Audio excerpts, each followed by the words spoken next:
Saat ini saya lagi terlilit riba dengan hutang pinjaman dari bank, dan pada saat ini juga saya dalam kesusahan dalam membayar hutang tersebut. Apa yang harus saya lakukan dalam situasi seperti ini setelah saya taubat dan tidak ingin terlibat dalam hal ini lagi? Apa ada amalan yang harus saya lakukan?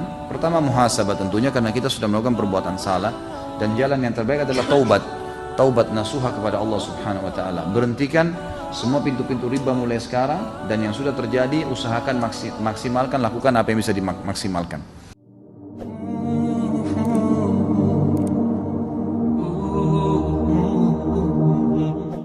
Saat ini saya lagi terlilit riba dengan hutang pinjaman dari bank, dan pada saat ini juga saya dalam kesusahan dalam membayar hutang tersebut.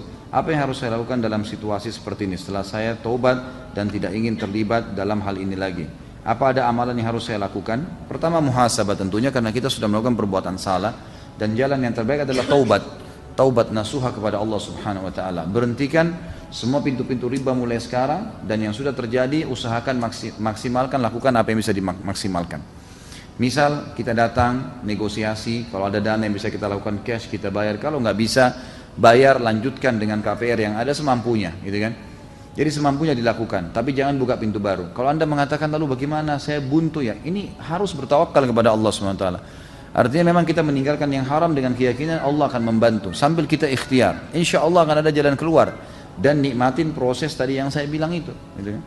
Kalau masalah bagaimana jalan keluarnya pada saat terlilit utang, ya saya bilang negosiasi sama pemilik piutang, bicarakan baik-baik, lalu sampaikan niat baiknya seperti apa, dan kita ya jalani itu ya.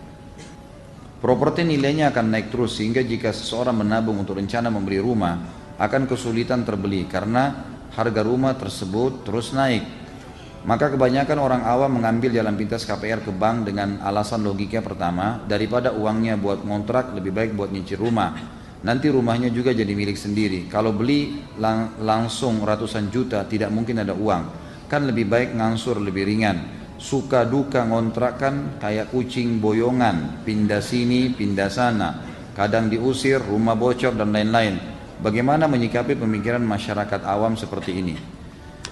Sudah saya bahasakan tadi sebenarnya teman-teman sekalian. Jadi ini cuman alasan-alasan yang ditarik untuk membenarkan perilaku itu. Pertanyaannya, sampai kapan Anda mau lakukan perbuatan ini?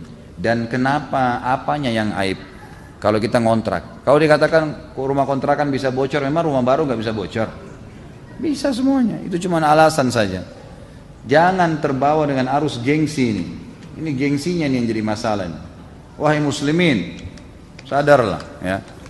Untuk orang yang mendatangi dukun, sholatnya tidak terima 40 hari, maksudnya bagaimana?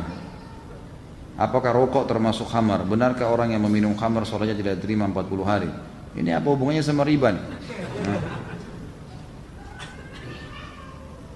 Orang yang pergi ke dukun tidak diterima 40 hari sholatnya ke belakang. Ini sudah kita jelaskan di dosa besar yang ketiga, gitu kan? Kalau orang pergi ke dukun, kata Nabi SAW, siapa yang datang ke dukun, peramal, penyamun, bertanya, tidak percaya, cuma bertanya, tidak diterima sholatnya 40 hari ke belakang. Itu yang dimaksud dalam hadis, gitu kan? Kalau yang ditanya di sini, apakah rokok seperti khamar? Tidak bisa dikatakan seperti khamar.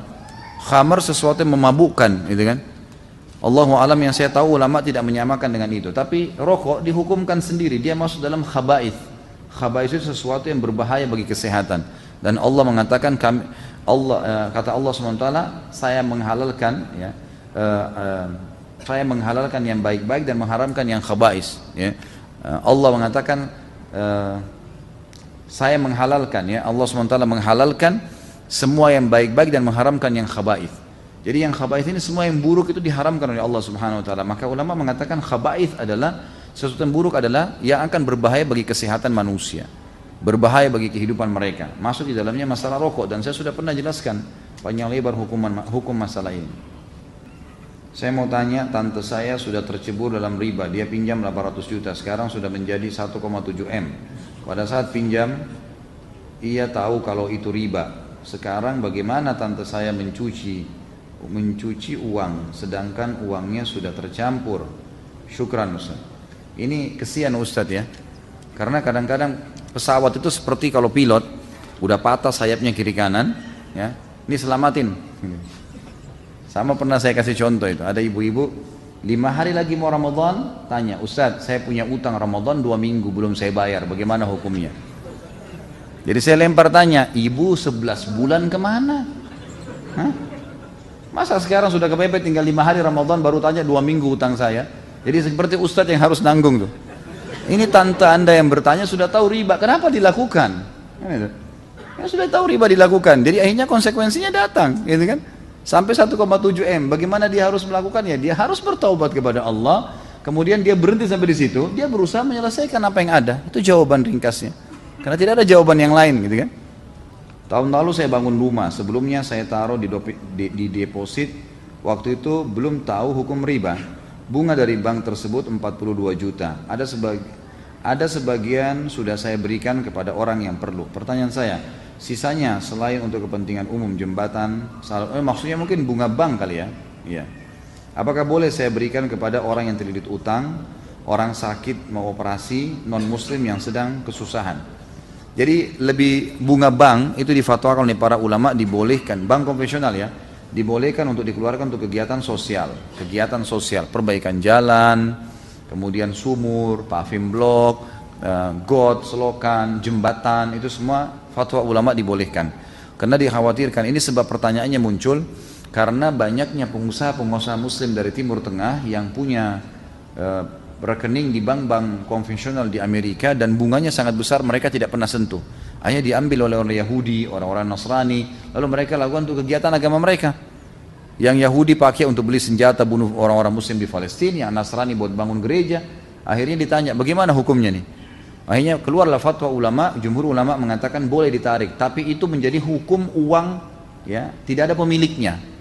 Dianggap sudah tidak ada lagi pemiliknya, diambil, dikeluarkan, haknya Allah. Dan itu karena dasarnya dari hal yang haram, maka harus dilarikan kepada hal-hal yang sosial saja. Kalau tadi ditanyakan bolehkah saya kasih orang terlilit utang, ini ada sedikit dari pendapat ulama, tapi yang lebih kuat, lebih baik kepada kegiatan sosial.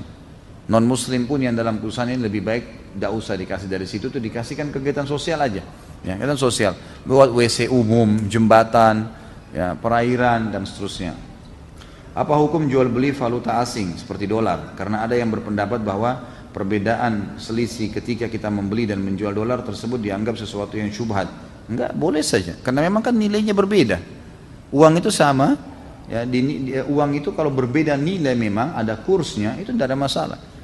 Tidak ada masalah, karena itu nilai sama dengan gandum ditukar sama, misalnya ada beras ketan sama beras biasa, gitu kan? Dua-dua sama jenisnya beras, tapi harganya memang beda, karena memang ini lebih mahal, mungkin lebih susah. Seperti itulah. Jadi kalau kita gandum misalnya harganya 20.000 per kilo, beras biasa 10.000, untuk ditukar supaya tidak riba harus 2 kilo beras biasa diganti dengan sekilo beras ketan misalnya, karena nilainya harus sama dengan kurs uang di sini. Apa hukum bunga tabungan, bunga biro, deposit dan bunga sejenisnya boleh digunakan untuk kegiatan sosial, misal membangun jalan, jembatan ataupun membangun masjid? Masjid nggak boleh, membangun masjid nggak boleh, kegiatan sosial masjid nggak boleh sama sekali. Masjid tidak boleh masuk uang haram, tidak boleh sama sekali. Bahkan pendapat yang lebih kuat, zakat mal aja nggak boleh pakai bangun masjid. Karena makna fisabilillah memang jihad. Ada pendapat kecil ulama mengatakan salah satu dari 8 penerima zakat adalah ada kata-kata fisabilillah. Ini bukan cuma jihad tapi masuk sebuah kegiatan termasuk bangun masjid. Tapi ini pendapat yang marjuh, bukan dinomorsatukan oleh para ulama. Yang didahulukan adalah fisabilillah di jalan Allah. Kalau uang zakat saja yang memang kemungkinan besar dia adalah uang yang suci, tidak boleh bangun masjid, apalagi bunga bank yang tidak boleh, jelas. Jadi ini hanya untuk kegiatan umum saja tadi ya. Untuk kuliah di UIN disuruh minta 2 tazkiyah dari alumni UIN. Apakah kalau ada yang ingin kuliah di sana bisa minta tazkiyah dari antum? Apa hubungannya dengan riba nih? Boleh insya Allah, silahkan. Tapi saya harus tahu dulu orangnya, karena tazkiyah itu berarti saya memberikan rekomendasi karena saya kenal dia. Kalau saya tidak tahu gimana caranya, saya harus tahu dulu siapa dia. Ada seorang tukang servis elektronik, misalnya ada pelanggan mau benerin TV-nya yang rusak, terus di salah satu komponen di rangkaian TV itu ada yang rusak, diganti dengan komponen dengan harga 10.000, akhirnya bisa normal kembali, tapi dipatok biaya total 50.000 buat servisnya. Apa hukumnya dengan tukang servis itu? Apakah dia termasuk makan uang riba? Tentu saja kalau dia individu, tidak ada masalah. Tapi dia bilang dari awal, gitu kan? Ini 10.000 alatnya, 40.000 jasanya. Atau dia bilang ini alat sama jasa saya 50.000 rupiah. Setahu saya itu nggak ada masalah. Kalau individu. Kalau lembaga, tergantung apa kesepakatan dia dengan lembaga. Diikat akad apa saya? Misal lembaga mengatakan kamu boleh datang ke konsumen dan hanya boleh memberitahukan harga apa adanya. Ini ada listnya, servis perbaikan ini, 25.000, 35.000 ada harganya. Dia nggak boleh naikin dari itu. Komponennya begini harganya, begitu saja. Itu kalau instansi, dia harus ikuti akadnya. Tapi kalau individu, dia Allah alam masih boleh.